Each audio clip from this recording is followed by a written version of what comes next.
Man eater of Rudraprayag का अंत हुआ, या शायद लोगों ने ऐसा सोचा। पर यहां से कहानी एक नया रूप लेती है। चीते के मरने के बाद गांव में एक अजीब सी शांति छा गई, पर यह शांति ज्यादा दिन नहीं चली। 1 महीने बाद एक किसान रघु जो अपने खेत से लौट रहा था, उसने रात को जंगल में वही चीख सुनी, वही गहरी भयानक आवाज। उसने सोचा शायद उसके कान बज रहे हैं, पर जब उसने चांद की रोशनी में देखा तो एक साया जंगल के बीच से गुजर रहा था, चीते जैसा, पर उसका शरीर जमीन से थोड़ा ऊपर था, जैसे वो हवा में तैर रहा हो। रघु भागकर गांव पहुंचा और ये बात बताई, पर किसी ने उस पर यकीन नहीं किया। आखिर चीता तो मारा जा चुका था, लेकिन ऐसे वाकये बढ़ते गए। कई लोगों ने कहा कि उन्होंने जंगल में चीते का साया देखा, उसकी चीख सुनी और कभी कभी तो पंजों के निशान भी देखे, पर वो निशान आधे रास्ते में गायब हो जाते थे, जैसे चीता जमीन पर चलता ही ना हो। गांव के पंडित ने कहा कि यह चीते की आत्मा है, जो इतने लोगों को मारने के बाद भी शांति नहीं पा सकी और अब भटक रही है। जिम कॉर्बेट वापस जा चुका था, पर गांव वाले अब एक नए डर में जीने लगे, एक डर जो मौत के बाद भी खत्म नहीं हुआ। चीते के मरने के बाद रुद्रप्रयाग के लोगों ने सोचा था कि उनका डर खत्म हो गया, पर वो गलत थे।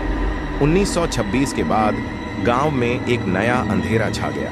जंगल से आती चीखें, चांदनी रातों में दिखता साया और आधे रास्ते में गायब होते पंजों के निशान, ये सब गांव वालों के लिए एक नई साजिश बन गए। गांव के लोग अब रात को अपने दरवाजे बंद कर देते हैं, अपने बच्चों को रोशनी के पास रखते हैं और जंगल के पास जाने से डरते हैं। पंडित जी का कहना था कि यह चीते की आत्मा है जो अपने शिकार के लिए भटक रही है, पर अब तक कोई इसका असली राज नहीं जानता था। एक दिन गांव में एक बूढ़ा साधु आया।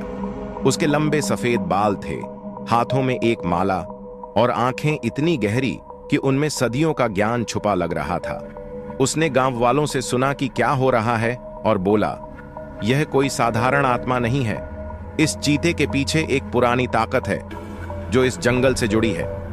गांव वालों ने उससे पूछा कि वो क्या करे, तो साधु ने कहा, मुझे जंगल में ले चलो जहां यह साया दिखता है, मैं इसका राज खोलूंगा।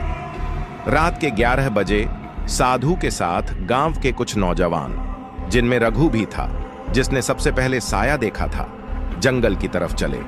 साधु ने अपनी माला हाथ में ली, एक छोटा सा दिया जलाया और जंगल के उस हिस्से में पहुंचा जहां चीता अक्सर दिखता था। चांद पूरा था और रोशनी जंगल को एक रूहानी दुनिया जैसी बना रही थी। साधु ने जमीन पर बैठकर मंत्र पढ़ना शुरू किया और सबको चुप रहने को कहा। थोड़ी देर बाद हवा ठंडी हो गई, पेड़ों की छाया अजीब तरह से हिलने लगी, जैसे कोई उन्हें छू रहा हो। रघु के दिल की धड़कन तेज हो गई और तभी वो आवाज आई, वही चीख जो दिल में छुरी सी चुभती थी। साधु ने आंखें बंद रखीं और मंत्र जारी रखे। अचानक उनके सामने एक साया उभरा, चीते का, पर इस बार उसका रूप साफ था।